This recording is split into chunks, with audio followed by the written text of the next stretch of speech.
Hello student. Today started chapter number 2 part 6 from trade to territory. व्यापार से साम्राज्य तक कंपनी ने किस प्रकार से अपनी पावर को एस्टेब्लिश किया। ट्रेड से टेरिटरी यानी व्यापार से कैसे उन्होंने सत्ता स्थापित की, क्षेत्रों पे कब्जा किया, उसको हम इस चैप्टर में डिस्कस कर रहे हैं। सबसे पहले हमने देखा था औरंगजेब की डेट, जब उसकी डेथ हुई उसके बाद क्या स्थिति हुई कि मुग़ल एम्पायर पर ब्रिटिशर्स का कब्जा हो गया, सबजुगेट बाय द ब्रिटिशर्स, यानी ब्रिटिशर्स ने मुग़ल एम्पायर को अपने अधीन कर लिया। ज़्यादातर जितने भी शासक थे वो मुग़ल एम्पायर के अधीन थे। यहाँ आपने देखा कि किस प्रकार ब्रिटिश कहाँ से आए, ये उनका पाथ था और जाके कलकत्ता में ये ज़्यादातर यहाँ अपने आप को इन्होंने एस्टेब्लिश किया। मर्केंटाइल के अंतर्गत हमने देखा कि किस प्रकार से उन्होंने गुड्स को चीप प्राइजेज में ख़रीदा और हायर प्राइजेज में उनको सेल किया ताकि उनको प्रॉफिट हो। यही मर्केंटाइल हुआ, वाणिज्य इसी को कहते हैं।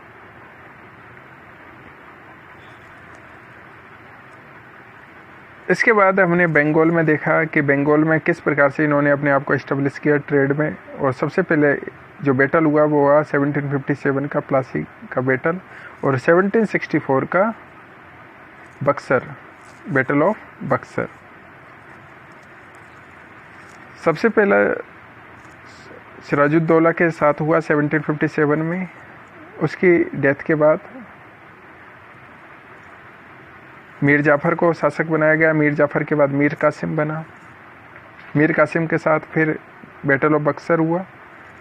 बैटल ऑफ बक्सर में मीर कासिम की हार होती है और मीर जाफ़र पुणे बंगाल का नवाब बनता है। आज का जो हमारा डिस्कशन का पॉइंट है वो है company official become nawabs. Company के जो अफसर हैं वो अपने आप को, जैसे मुस्लिमों में नवाब कहलाते थे, ये अपने आप को नवाब्स कहते थे, नवाब NABOBS। जबकि नवाब होते हैं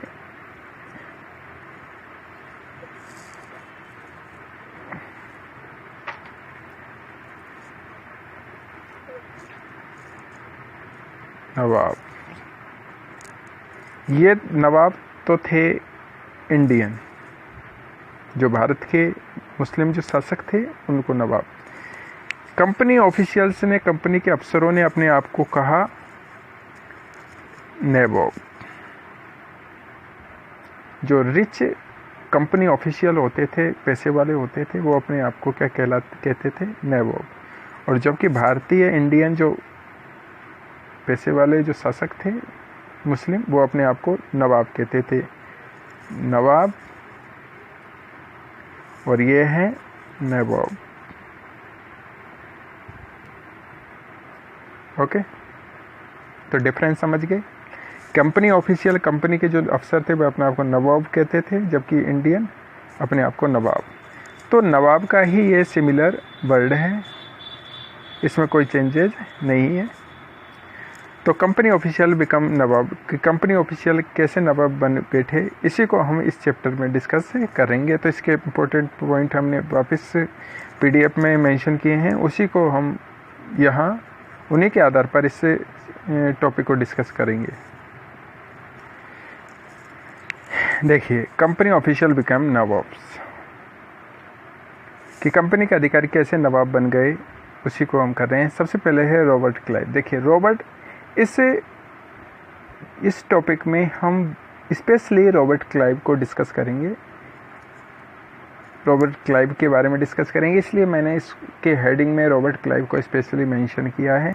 कंपनी ऑफिशियल बिकम नवाब्स में हमने रॉबर्ट क्लाइव को पढ़ना है। देखिए फर्स्ट पॉइंट है, after the battle of Plassey the actual nawabs of Bengal were forced to give land and vast sum of money as personal gift to company officials.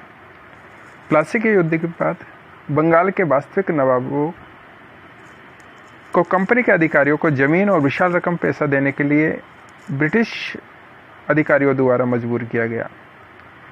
Bengal के नवाब को मजबूर किया गया कि वह कंपनी के अधिकारियों को ज़मीन दे और काफ़ी बेस्ट सम ऑफ मनी यानी काफ़ी मात्रा में पैसा दे, तभी वह जो बंगाल का नवाब है शासन कर सकता है। क्यों? क्योंकि Nawab of Bengal is a puppet, कठपुतली था किसके हाथों की?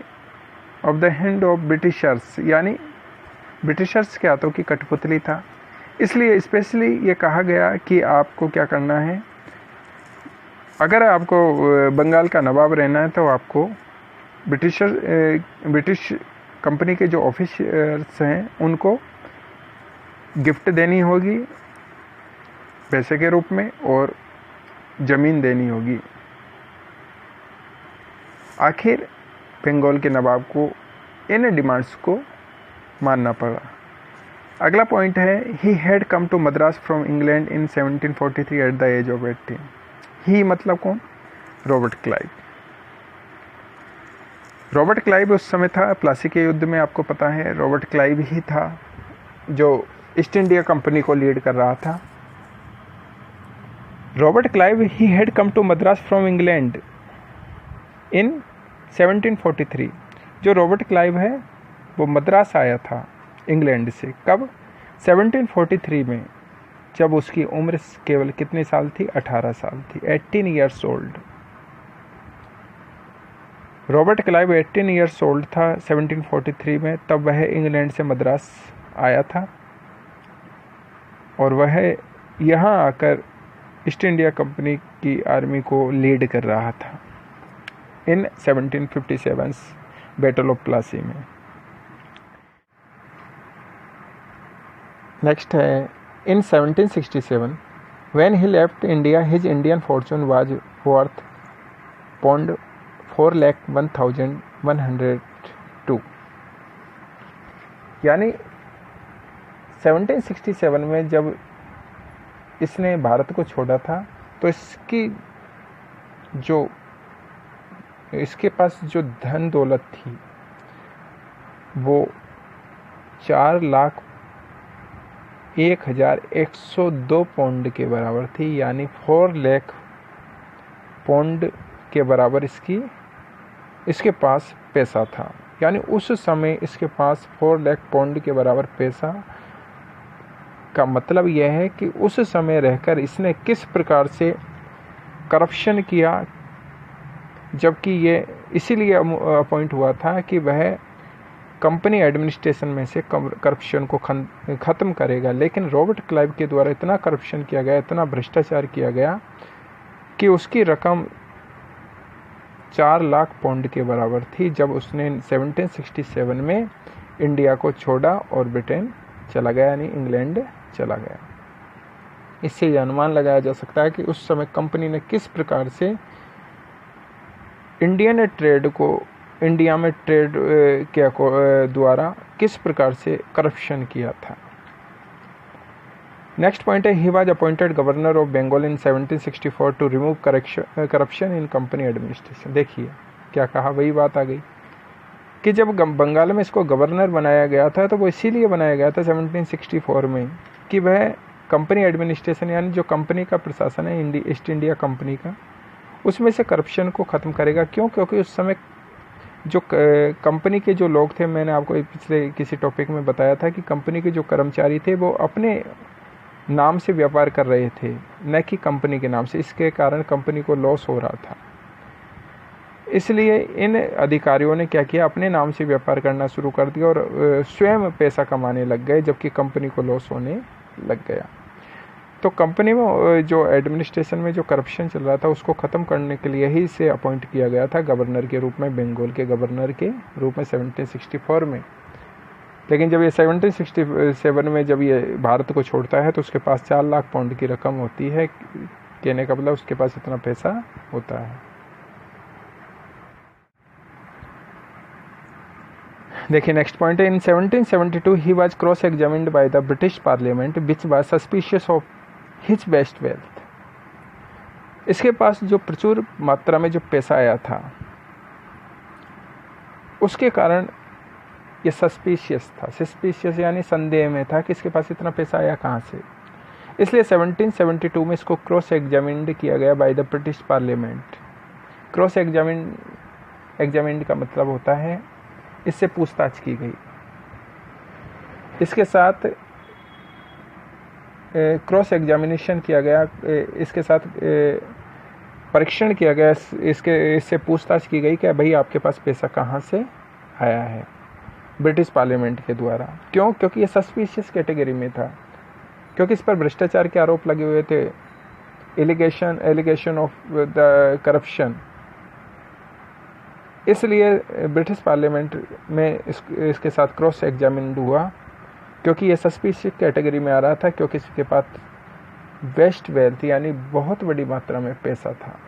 4 लाख पाउंड उस समय 1767 में मायने रखता है। इन 1774 he was acquitted and committed suicide.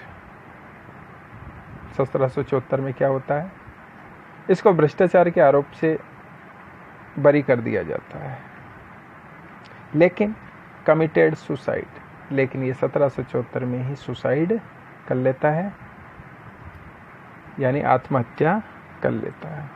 कौन? Robert Clive. उस समय की क्या सर्कमस्टांसेस रही होगी, परिस्थितियां रही होगी, ये उस इतिहास से रिलेटेड है। लेकिन ये कहा जाता है कि 1774 में ये इतना परेशान हो गया था केसेस से, क्रॉस एग्जामिनेशन से, कि इसने सुसाइड कर लिया। अगला पॉइंट है, many company officials like Clive made vast wealth, however not all company officials succeeded in making money. Many company officials like Clive made vast wealth, however not all companies officials succeeded in making money.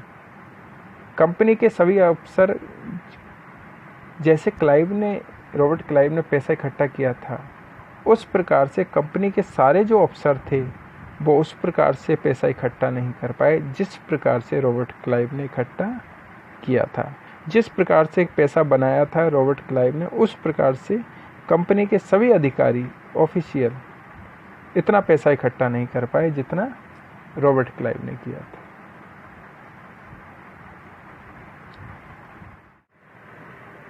देखिए next point है, those who manage to return Britain with wealth laden flashy lifes and flaunted their riches, they were called nawabs, and anglicised version of the Indian word nawab. देखिए वे company officials जो Britain वापस लौट गए with wealth laden flashy life, पैसे के साथ में, और फ्लैशी लाइफ यानी आलीशान जिंदगी जीने के लिए, यानी बहुत अच्छा जीवन जीने, क्योंकि पैसा तो था ही, पैसे के साथ जीवन जीने के लिए, आलीशान जीवन जीने के लिए पैसा लेकर ब्रिटेन लौट गए। फ्लॉन्टेड देयर रिचेज, और जितना भी धन दौलत है उसको यहाँ से लूट कर जब वे ब्रिटेन लौटे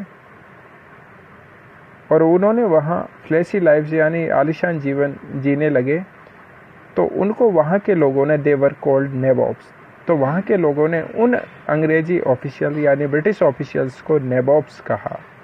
नवाब्स क्या है? Nawabs an anglicised version of the Indian word nawab. ये भारतीय जो शब्द है नवाब, उसी का अंग्रेजी वर्जन है, अंग्रेजी संस्करण है, अंग्रेजी वर्जन है। इंडिया में नवाब्स को नवाब कहा जाता है, जबकि भारत के नवाब को इंग्लैंड में नवाब्स कहा जाता है। वहाँ के अंग्रेजी ऑफिसर्स को वहाँ के लोग, क्योंकि पैसा लेके गए थे यहाँ से और वहाँ आलीशान ज़िंदगी जीने लगे जैसे यहाँ के नवाब जीते हैं, तो वहाँ के लोगों ने उनको नवाब्स कहा। कंपनी ऑफिशियल्स बिकम नवाब्स, यानी कंपनी ऑफिशियल क्या बन गए थे? अब नवाब्स बन गए थे, नवाब बन गए थे, क्योंकि उनकी जो लाइफ है फ्लैशी हो गई थी, आलीशान ज़िंदगी जी रहे थे, आलीशान हो गई थी, क्योंकि उन्होंने देश का पैसे को लूटा और धन दौलत को लेकर वापस लौट गए यहाँ से और वहाँ आलीशान जीवन जीने लगे और वहाँ जाकर ये नवाब से कहलाए, जो नवाब का ही इंग्लिश वर्जन है, एंग्लिसाइज्ड वर्जन है। तो आज का वीडियो हमारा कंपनी ऑफिशियल्स बिकम नवाब्स था, जिसपे हमने रॉबर्ट क्लाइव को डिस्कस किया।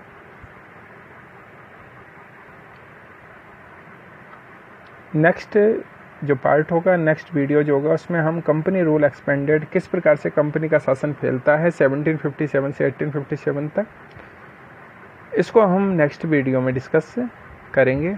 आज का वीडियो हमारा नवाब्स को लेकर था, कंपनी ऑफिशियल बिकम नवाब्स, कि कंपनी ऑफिशियल्स किस प्रकार से नवाब बने उसको लेकर था। नेक्स्ट वीडियो में हम कंपनी रूल एक्सपेंडेड पे डिस्कस करेंगे। Okay, thank you very much.